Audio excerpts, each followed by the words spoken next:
Assalamualaikum warahmatullahi wabarakatuh. Jadi, di sini dari kelompok 5 akan menjelaskan atau melanjutkan desain penelitian mencakup rumusan masalah dan hipotesis. Dan untuk anggotanya sendiri dari kelompok 5, yang pertama ada Adinda Sabrina Salsabila, yang kedua ada Girlis Nurrohyati Ramdhani Sadiah, yang ketiga ada Muhammad Rizky Sya'bani, yang keempat ada Anissa Nur Fajrina, yang kelima ada Imam Kostalani, yang keenam ada Aflahul Anam El Hatami. Nah, sekarang kita masuk nih ke dalam desain penelitian bagian rumusan masalah. Apa sih rumusan masalah itu? Pasti teman-teman juga ada yang masih bingung kan? Dan di sini teman-teman saya akan menjelaskan tentang rumusan masalah. Yang pertama adalah pengertian rumusan masalah. Bentuk pertanyaan yang jawaban dan kebenarannya akan dicari melalui pengumpulan data dan penelitian yang akan dilakukan oleh penulis karya ilmiah tersebut. Rumusan masalah adalah salah satu tahap di antara sejumlah tahap penelitian yang memiliki kedudukan yang sangat penting dalam kegiatan penelitian. Tanpa perumusan masalah, suatu kegiatan penelitian akan menjadi sia-sia dan bahkan tidak akan membuahkan hasil apa-apa. Lalu yang kedua adalah tujuan perlunya rumusan masalah. Rumusan masalah harus dirumuskan dengan jelas, baik bagi peneliti sendiri maupun pembaca. Rumusan masalah yang jelas akan memudahkan peneliti menjalankan tahapan-tahapan penelitian. Sebaliknya, masalah yang tidak jelas akan menyulitkan peneliti dalam banyak hal. Yang ketiga adalah fungsi rumusan masalah. Penentuan perumusan masalah sangat penting dan berfungsi dalam menetapkan langkah awal, yaitu yang pertama, mengembangkan kerangka konsep. Yang kedua, konseptualisasi dan operasionalisasi. Yang ketiga, desain penelitian. B. Prediksi keberhasilan penelitian. C. Memilih judul dan menuliskan tujuan penelitian. D. Menilai orisinalitas studi versus plagiarisme. Yang keempat adalah kriteria rumusan masalah. Berikut poin-poinnya. Yang pertama, rumusan masalah dapat menghasilkan topik penelitian atau judul penelitian. Dan yang kedua, rumusan masalah harus jelas dan padat. Rumusan masalah tidak boleh bertele-tele, tetapi jelas mengandung makna masalah yang akan diteliti secara terfokus. Rumusan masalah dalam sebuah penelitian harus dirumuskan dengan jelas, baik bagi peneliti maupun bagi pembaca, agar bisa bersama-sama memahami penelitian tersebut. Dan yang ketiga, rumusan masalah harus berisi implikasi adanya data untuk memecahkan masalah. Jadi, sebuah rumusan masalah harus dibarengi dengan data yang jelas agar sebuah masalah bisa dipecahkan dengan mudah dan sangat tersistematis. Yang selanjutnya, yang kelima adalah bentuk rumusan masalah. Di antaranya poin-poinnya yaitu rumusan masalah deskriptif. Biasanya digunakan untuk jenis penelitian deskriptif yang bertujuan untuk menyajikan gambaran lengkap suatu masalah. Dan yang kedua, rumusan masalah komparatif. Rumusan yang digunakan dalam penelitian komparatif atau membahas tentang perbandingan antar variabel. Dan yang terakhir, ada rumusan asosiatif, yaitu rumusan yang digunakan dalam penelitian asosiatif yang bertujuan untuk mengetahui pengaruh atau hubungan antar dua variabel atau lebih. Terdapat 3 bentuk hubungan di dalam rumusan asosiatif, yaitu hubungan simetris, hubungan kausal, dan hubungan interaktif atau timbal balik. Baik, selanjutnya saya akan menjelaskan langkah-langkah membuat rumusan masalah. Langkah-langkah membuat rumusan masalah yaitu ada 5 poin di sini. Yang pertama itu disusun secara spesifik. Rumusan soal ini berbentuk pernyataan, disusunlah secara singkat, padat, dan jelas sehingga mudah dipahami. Yang kedua itu harus sesuai, terlebih dahulu menentukan metode pencariannya yang sesuai dengan topik yang ingin dicari. Yang ketiga itu mencari teori yang mendukung metode penelitian, seperti meneliti berbagai informasi tentang berbagai teori yang dapat mendukung penelitian dan metode penelitian yang dipilih. Dan jangan salah urutan karena akan menyebabkan kesalahan tindakan. Yang keempat, melihat fenomena sekeliling harus penuh perhatian dan kreatif menyadari fenomena yang terjadi di sekitar. Sebenarnya sulit kecuali jika terbiasa dengan berpikir dan mencari solusi dari masalah tersebut. Yang kelima itu menggunakan 5W plus 1H. Seperti rumusan masalah adalah pernyataan jawabannya adalah harus menggunakan rumus 5W 1H untuk menentukan topiknya, sehingga penelitian dan juga membuat pernyataan yang menarik. Nah, dari 5 poin tersebut itu bisa kita simpulkan bahwa pentingnya pemahaman rumusan-rumusan, langkah-langkahnya. Yang pertama adalah dalam penelitian, sehingga memahami latar belakang dan konteks topik yang dipilih dengan mendalam. Tanpa pemahaman yang kuat, sulit untuk merumuskan masalah secara efektif. Baik, selanjutnya ada contoh rumusan masalah dalam penelitian. Contoh rumusan masalah yang diambil dari skripsi berjudul yaitu peran Majelis Taklim Muslimat NU Nurul Islam dalam membina perilaku keagamaan lanjut usia Sekarbela Kota Mataram oleh Riah Rahmawati. Tadi kan judulnya, dan sekarang itu penegasan judul dan latar belakangnya, yaitu ada 3 poin. Yang pertama itu bagaimana sih peran Majelis Taklim Muslimat NU Nurul Islam dalam membina perilaku keagamaan lansia di Sukarbela Kota Mataram. Yang kedua, bagaimana metode pengajian pada Majelis Taklim Nurul Islam NU Sukarbela dalam membina perilaku keagamaan lansia di Sukarbela Kota Mataram. Yang ketiga, apakah yang menjadi faktornya pendukung dalam upaya membina perilaku keagamaan lanjut usia yang ada di Majelis Taklim Muslimat NU Nurul Islam di Kota Mataram. Nah, jadi itu dia teman-teman informasi terkait rumusan masalah dan juga apa saja sih yang harus diperhatikan dalam menyusun rumusan masalah. Dan sekarang kita akan masuk ke dalam bagian hipotesis dalam desain penelitian. Kalau hipotesis itu apa ya? Dan itu akan dijelaskan oleh teman-teman saya. Yang pertama, pengertian hipotesis. Hipotesis berasal dari 2 kata bahasa Yunani, yaitu hupo dan tesis. Hupo artinya sementara, sedangkan tesis artinya pernyataan atau teori. Jadi dapat disimpulkan bahwa arti hipotesis ini adalah pernyataan yang sementara. Hipotesis hanya disusun dalam jenis penelitian inferensial saja, yaitu penelitian dengan pendekatan kuantitatif yang bertujuan untuk menguji. Pengujian suatu hipotesis selalu melalui teknik analisis statistik inferensial. Sedangkan penelitian deskriptif tidak memerlukan secara eksplisit rumusan hipotesis. Selanjutnya, tujuan perlunya hipotesis. Yang pertama itu memberikan penjelasan sementara tentang gejala. Yang maksudnya itu adalah dalam penelitian ilmiah ini kan hipotesis digunakan untuk menguji kebenaran suatu teori atau konsep sesuai pengertian hipotesis yang tadi saya jelaskan.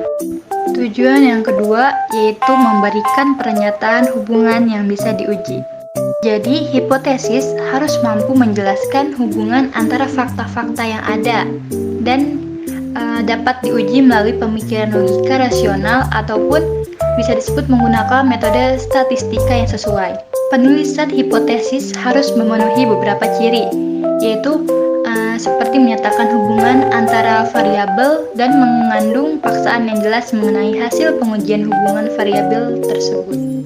Tujuan yang ketiga yaitu memudahkan perluasan pengetahuan dalam bidang tertentu. Hipotesis ini menjadi alat penting dalam proses ilmiah. Hipotesis ini untuk bisa mengarahkan penelitian menuju pemahaman yang lebih mendalam dan luas dalam bidang ilmu tertentu. Karena dengan mengajukan hipotesis ini, peneliti jadi dapat menguji kebenaran asumsi atau prediksi yang mereka buat, sehingga dapat memungkinkan untuk mereka untuk menyebarkan dan menginformasi teori-teori yang ada atau bahkan menghasilkan penemuan baru itu.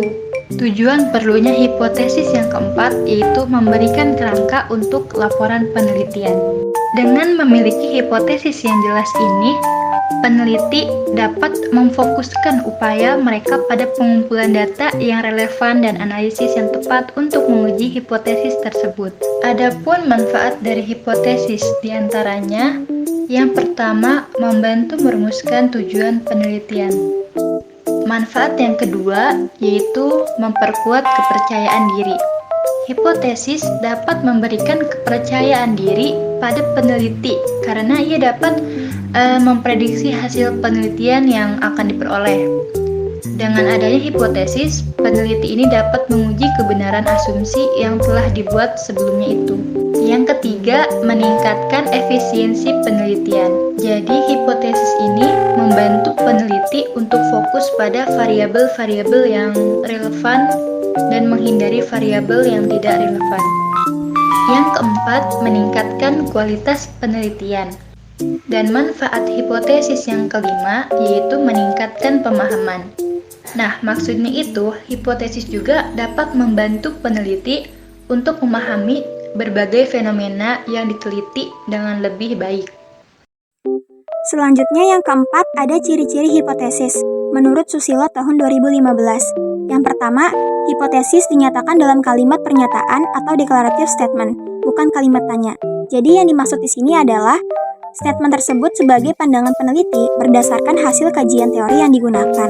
Lalu, yang kedua ada peneliti harus konsisten atau tidak berubah-ubah mengenai isi hipotesisnya. Jadi, peneliti harus melakukan kajian yang dalam tentang teori yang digunakan dalam menyusun hipotesisnya. Lalu, selanjutnya, dalam penelitian eksperimen hipotesis berisi pernyataan mengenai efektivitas, perbedaan, atau pengaruh dari suatu variabel ke variabel yang lain. Jadi, dalam hipotesis sedikitnya ada 2 variabel yang diteliti. Lalu, ciri-ciri hipotesis yang terakhir, hipotesis ini harus dapat diuji atau testable. Maksudnya adalah, selain menjelaskan tentang cara pengukuran masing-masing variabel yang akan diteliti, dalam bagian metodologi penelitian juga harus menjelaskan teknik analisis yang digunakan untuk menguji hipotesis penelitian. Lalu yang kelima ada kriteria hipotesis. Yang pertama, hipotesis harus dirumuskan dengan singkat dan jelas. Yang kedua, hipotesis harus dengan nyata menunjukkan adanya hubungan antara 2 atau lebih variabel. Yang ketiga, hipotesis harus didukung oleh teori-teori yang dikemukakan oleh para ahli atau hasil penelitian yang relevan. Lalu selanjutnya yang keenam ada jenis-jenis hipotesis. Yang pertama ada hipotesis deskriptif. Jadi hipotesis deskriptif ini berisi dugaan sementara dari masalah deskriptif yang berhubungan dengan variabel tunggal. Contohnya seperti peneliti ingin meneliti masalah kandungan zat berbahaya dalam makanan. Yang kedua ada hipotesis asosiatif. Hipotesis ini berisi dugaan atau jawaban sementara atas hubungan 2 variabel atau lebih. Jadi, jika kalian meneliti hubungan variabel penelitian, maka hipotesis yang digunakan adalah hipotesis asosiatif. Lalu yang ketiga, ada hipotesis penelitian.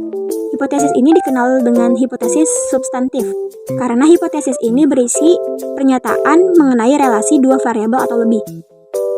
Lalu yang terakhir ada hipotesis komparatif. Hipotesis ini berisi dugaan sementara yang menjadi perbandingan antara 2 variabel penelitian. Selanjutnya yaitu metode pengumpulan data dalam hipotesis. Metode pengumpulan data dalam hipotesis ditentukan oleh variabel-variabel yang ada di dalamnya. Data yang telah dikumpulkan pada awalnya belum berarti apa-apa.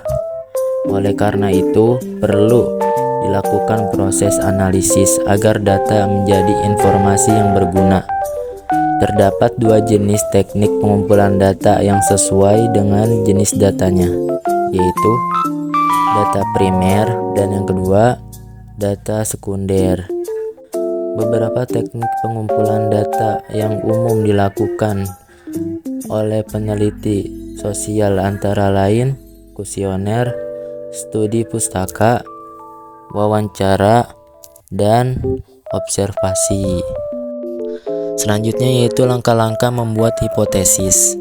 Yang pertama, identifikasi masalah. Maksudnya ialah tentukan masalah atau pertanyaan penelitian yang ingin kita jawab melalui hipotesis.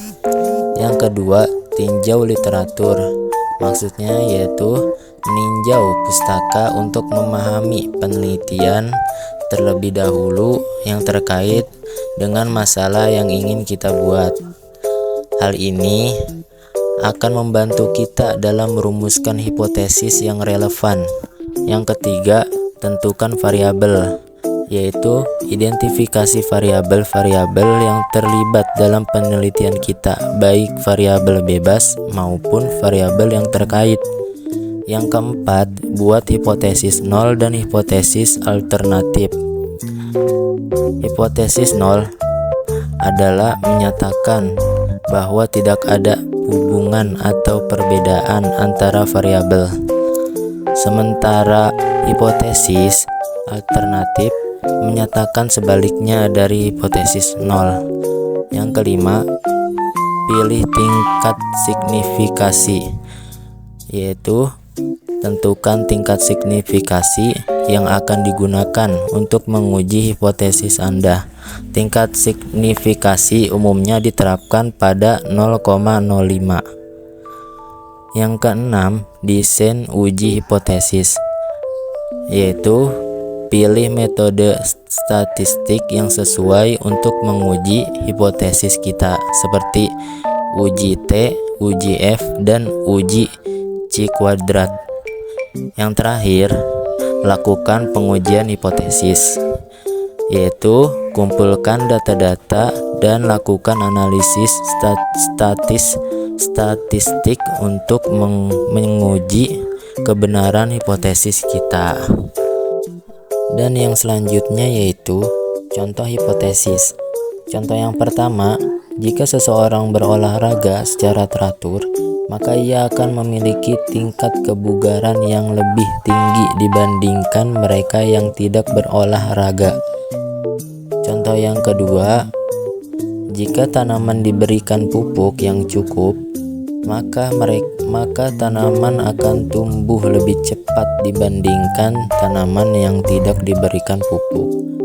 Contoh yang terakhir yaitu jika seseorang mengkonsumsi makanan yang sehat dan seimbang, maka mereka akan memiliki resiko lebih rendah terhadap penyakit jantung dibandingkan mereka yang mengkonsumsi makanan yang tidak sehat. Nah, jadi itu dia teman-teman, informasi yang terkait pada desain penelitian bagian rumusan masalah dan hipotesis. Ada banyak sekali kan yang harus kita ketahui dan diperhatikan dalam menyusun bagian dari desain penelitian. Tentunya jika ada yang terlewat, mungkin bisa jadi dalam menyusunnya akan terjadi kesalahan atau ketidaksesuaian pada penelitian, khususnya dalam rumusan masalah dan hipotesis. Dan jika ada pertanyaan yang ingin ditanyakan, boleh tulis di kolom komentar, dan jika teman-teman yang menyaksikan secara langsung boleh mengangkat tangannya. Sekian dari kelompok 5, kurang lebihnya mohon dimaafkan. Wassalamualaikum warahmatullahi wabarakatuh.